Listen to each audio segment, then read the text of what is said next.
All right. Hello, everyone, and welcome. Thank you for joining our webinar, Strengthening Security in 2026 Cyber Resiliency via Managed Services today. My name is Parth Parab from Lumen Technologies, and I'll be leading today's session. We're thrilled to have you here because cyber resiliency is no longer a nice to have. It's a business imperative, and one that organizations are struggling to operationalize. Despite record investments in security tools, breaches continue to rise, recovery times are long, and the business impact keeps growing. Today's discussion is based on recent IDC research, including the IDC Spotlight paper, Getting to Cyber Resilience Through Managed Services, which highlights why so many organizations still struggle to recover fully from cyber attacks and how Lumen, NetApp, and Commvault are bringing together industry leaders to solve this critical problem. Here's what we have planned for today's session. We'll first start with IDC's perspective on cyber resiliency trends and why preparedness gaps still exist. Then we'll hear from Lumen, NetApp, and Commvault, each addressing a critical layer of cyber resilience. If you have any questions and want to keep the conversation going, please drop your questions in the comments where we have our experts in attendance to speak with you. To set the stage, I think it's important to understand what's actually happening in the real world across industries, geographies, and attack types. We're very fortunate today to be joined by Phil Goodwin, Research Vice President at IDC, and the author of IDC Spotlight paper, Getting to Cyber Resilience Through Managed Services.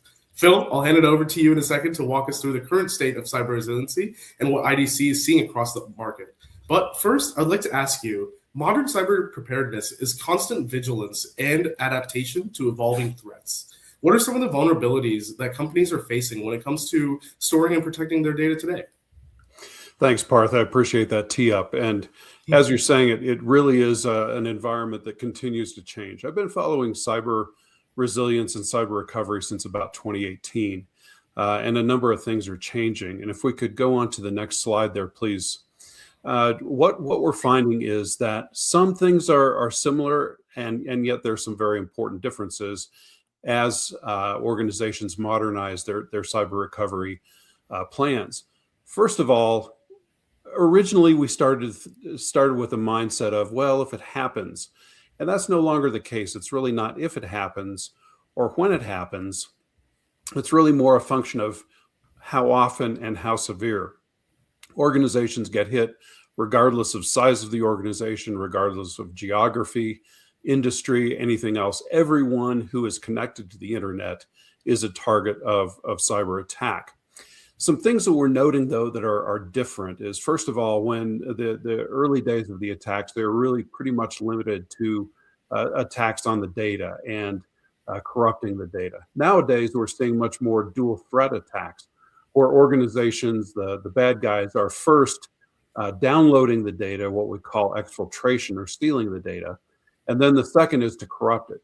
And in so doing, what they're going for is a two-part ransom. One part you pay to keep them from exposing sensitive data, either directly or on the dark web, and the second is to get the decryption keys.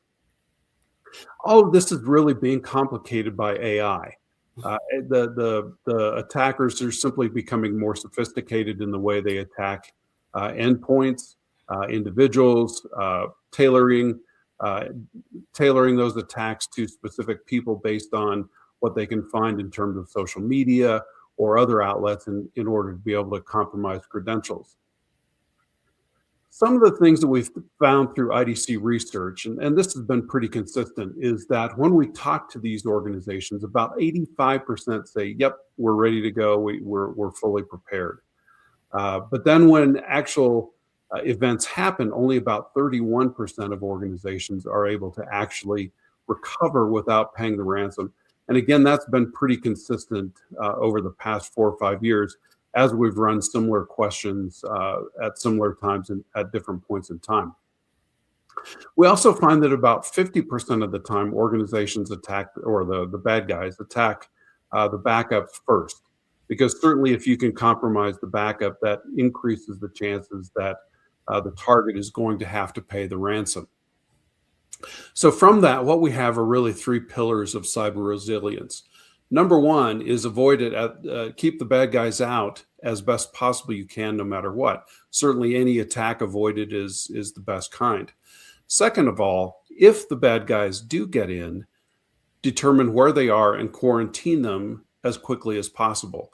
Certainly, when organizations suffer attacks that have dwell times of days, weeks, or even months, those are when the attacks are really the most severe. So if you can detect the attack within, say minutes, you can usually mitigate that substantially.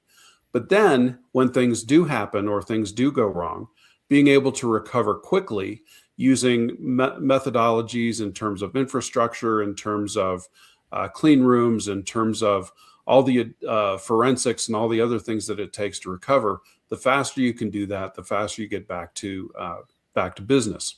Mhm.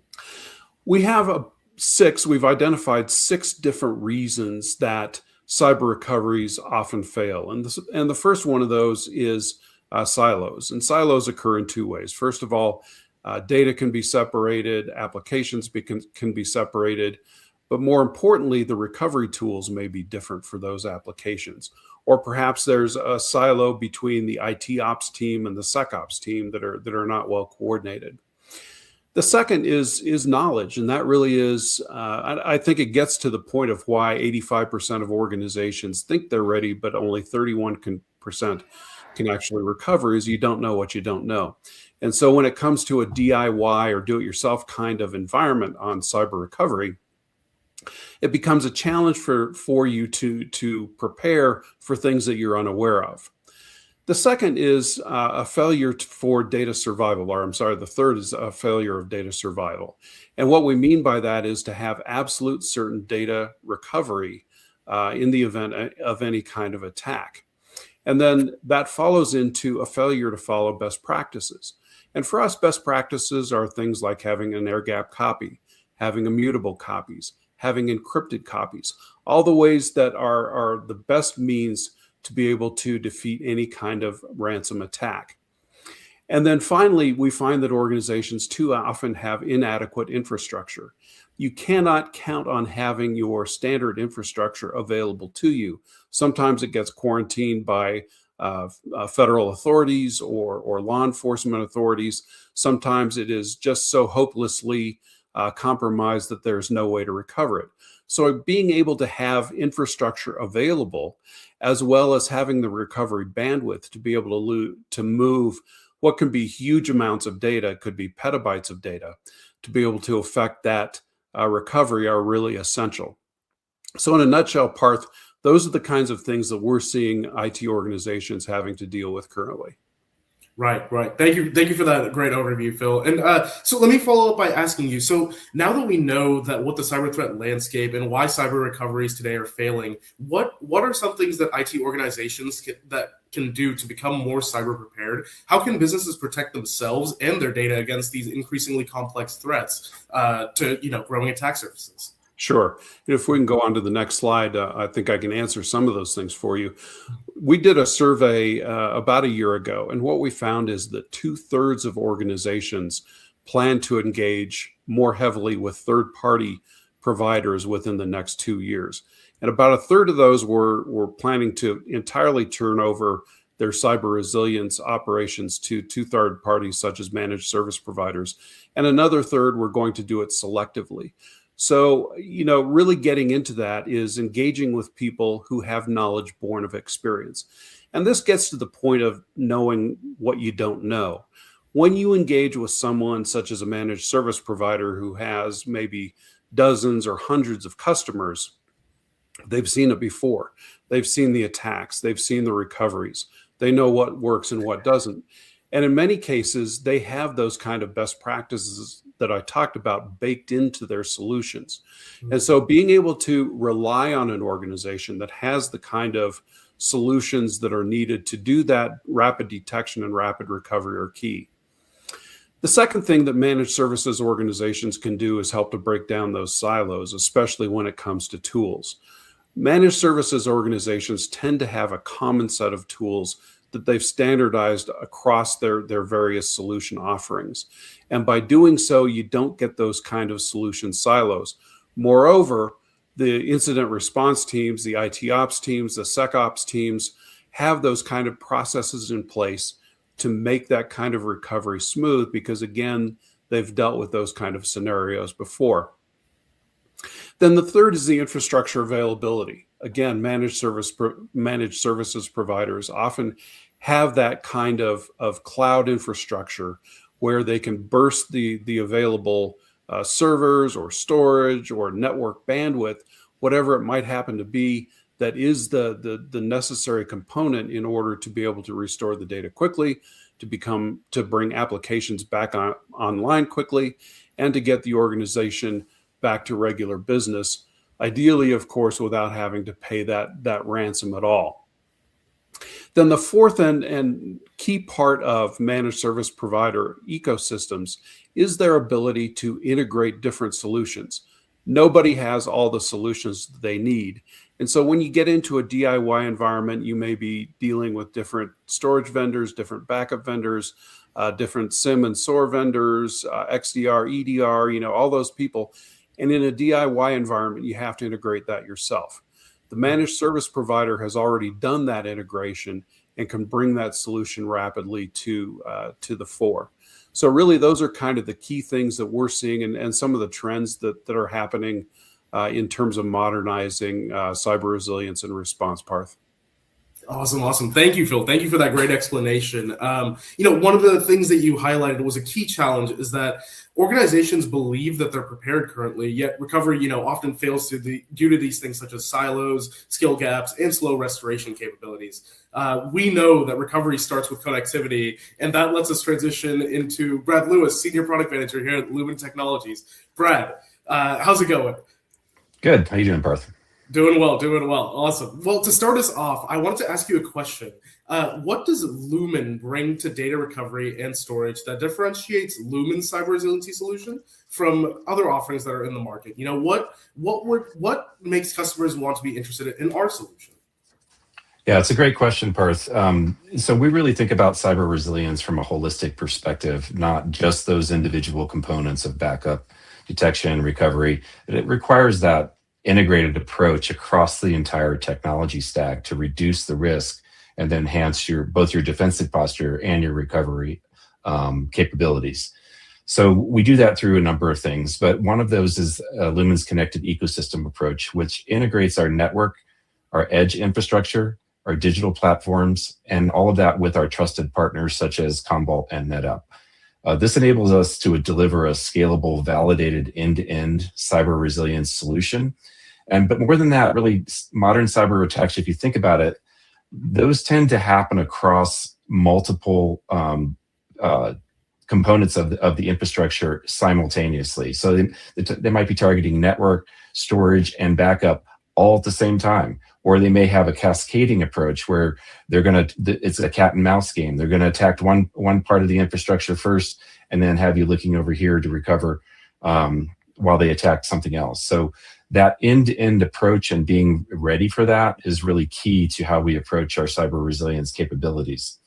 And then Phil mentioned something earlier about keeping the bad actors out of the environment is really your first line of defense. So Lumen has some unique capabilities there with our global network footprint. We see so much IP traffic that we're able to not only identify known bad actors as they try to access private networks and keep them out in real time, but we're also able to detect anomalous access patterns and apply things like machine learning and AI to shut those actors down as they get in the front door. Because as Phil mentioned, a lot of times these actors come in and they lie in wait for a long period of time. They stay quiet. They look around for the vulnerable parts of the infrastructure to seed their executable attack code.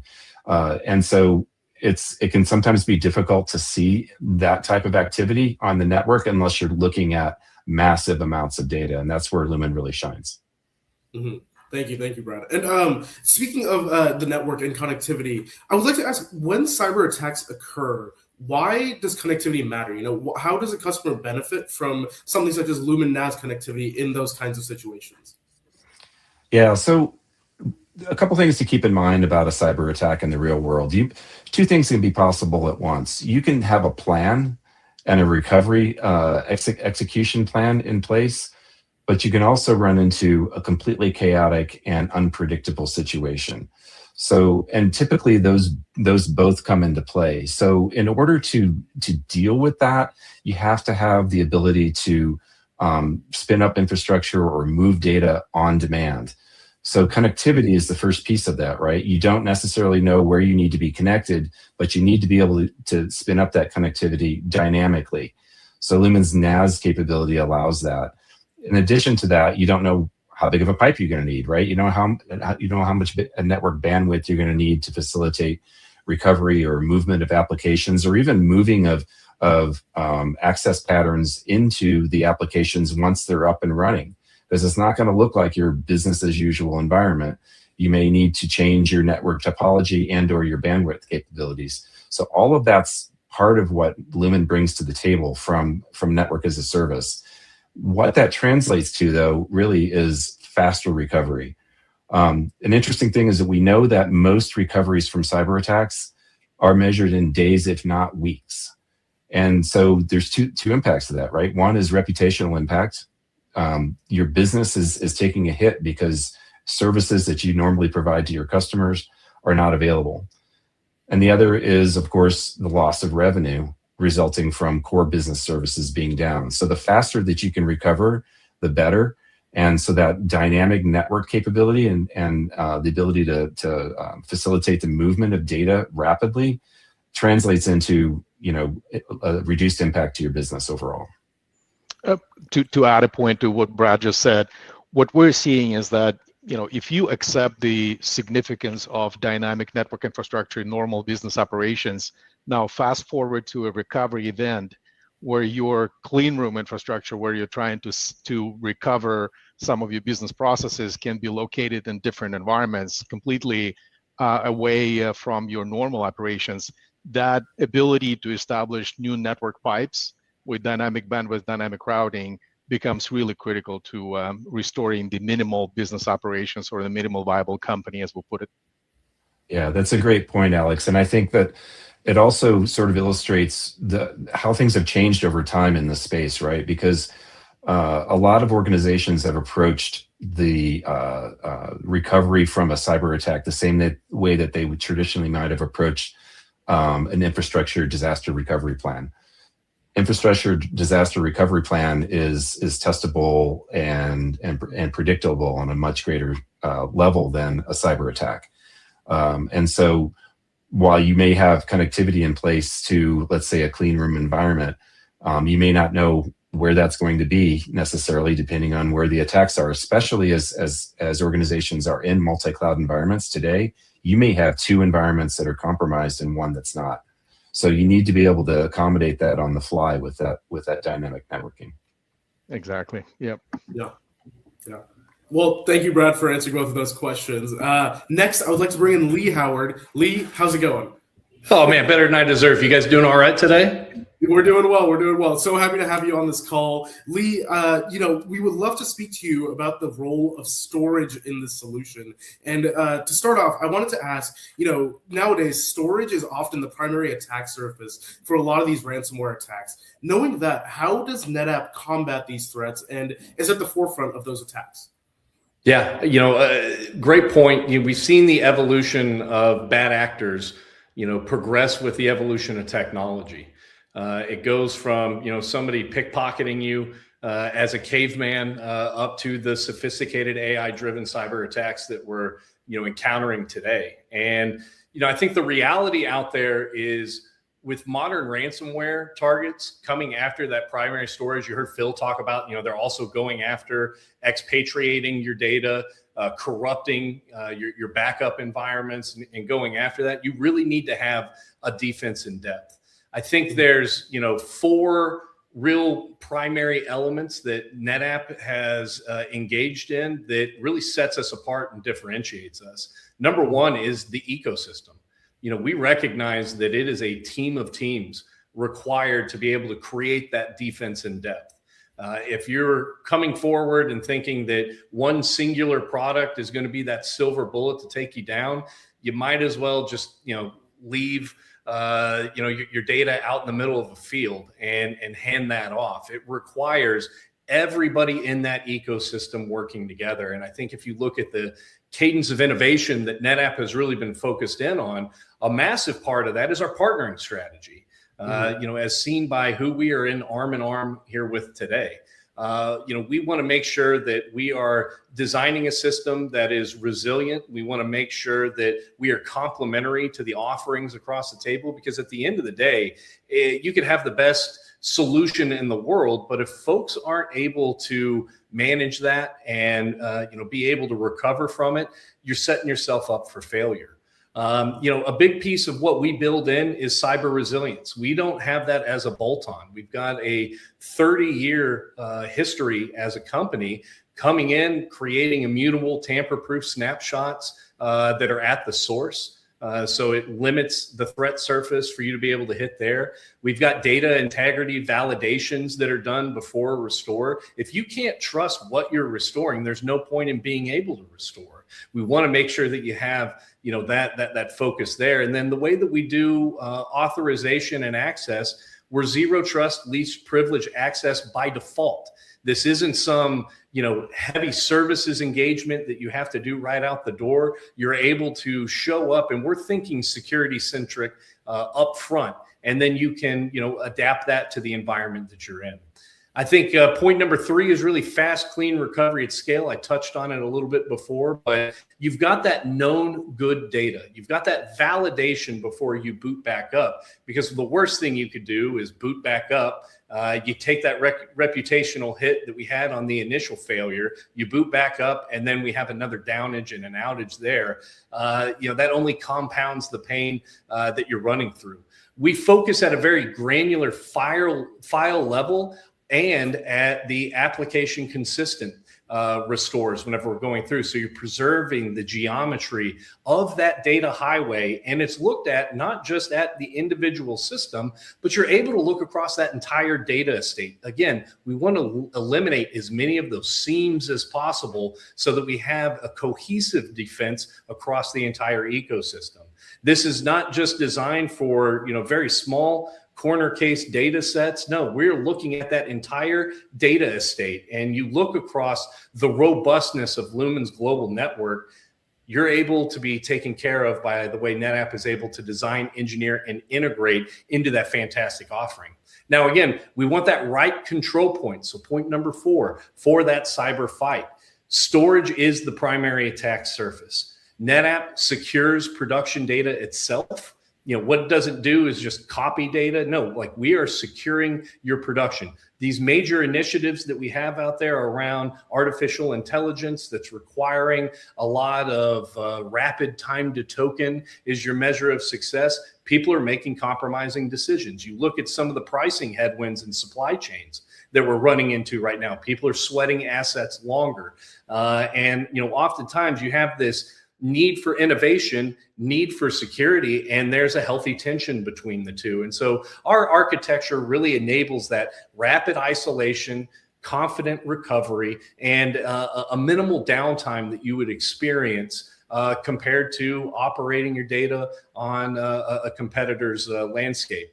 Other tools out there and other vendors, they're going to detect the fire. NetApp's going to ensure, in partnership with the folks like Commvault, with the folks like Lumen, that you're going to have a building to return back into and be able to get back to living again. Yeah. Thank you, Lee. Thank you for that great in-depth answer. And really, thank you for tying it all together with the partnership and how this cyber resiliency solution is coming together. That was awesome. And as we saw in our IDC research, as these attack surfaces expand for cyber threats, more and more culprits are targeting backup capabilities, making recovery an essential part of the process.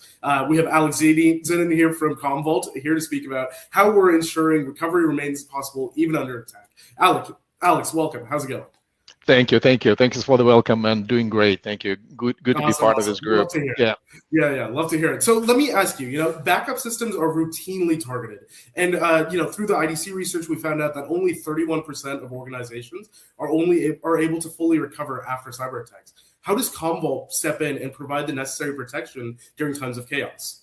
Yeah, exactly. And in fact, the backup systems are probably the number one target against, together with the identity management. that the attackers would go after, right? To prevent you from recovering using your regular processes and even preventing you from logging back in. So what we're doing at Commvault is, first of all, recognizing the fact that your old man's backup system is not going to be useful in the new world. We have developed, while maintaining the same core capabilities on workload, backup, and recovery, we have developed a new generation of the system that not only can provide the basic capabilities like 20 years ago, but actually can help us orchestrate the recovery in a complex environments that are under attack with ransomware and cyber. But it really starts with the core capabilities of the backup system itself that we enhanced to include the air-gapped functionality, where effectively, even when you're under attack, that system is threat resistant. It is guaranteed to provide you data that will not be removed. It will stay in the system and will be able to use the right copy in the recovery process. The step number 2 is selecting that right copy. And this is where our advanced AI capabilities come in, and us observing the behavior in the system, understanding the anomalies, and being able to pick up the different, sometimes even different parts of the workload copies from different locations and combining and putting them together in a recovery workload that is now potentially comprised of multiple different pieces, and put it in a secure environment so that we can now stand it up, is a critical capability, again, leveraging the AI. The third part is that automation that we talked about.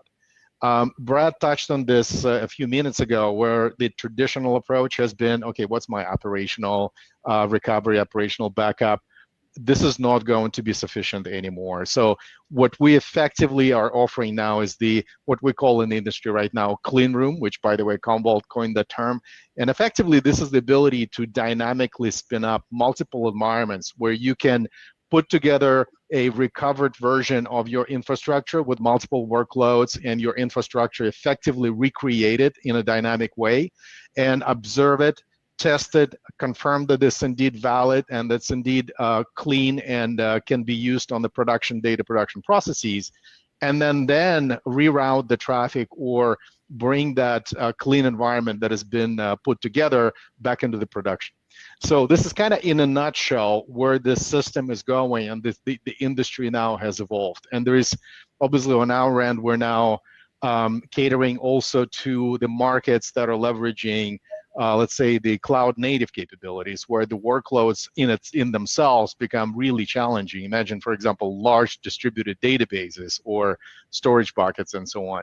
But then also coming back to the end-to-end picture that Brad was talking about, what we're seeing is that at the time of recovery, at the time of the companies being under the pressure after the cyber event or ransomware event, really having a partner that has end-to-end understanding of the infrastructure and the systems, and there is no finger pointing anymore that this is not my problem, it's that other guy's.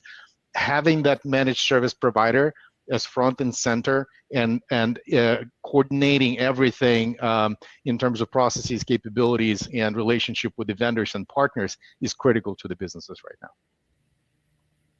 Yeah, couldn't agree more.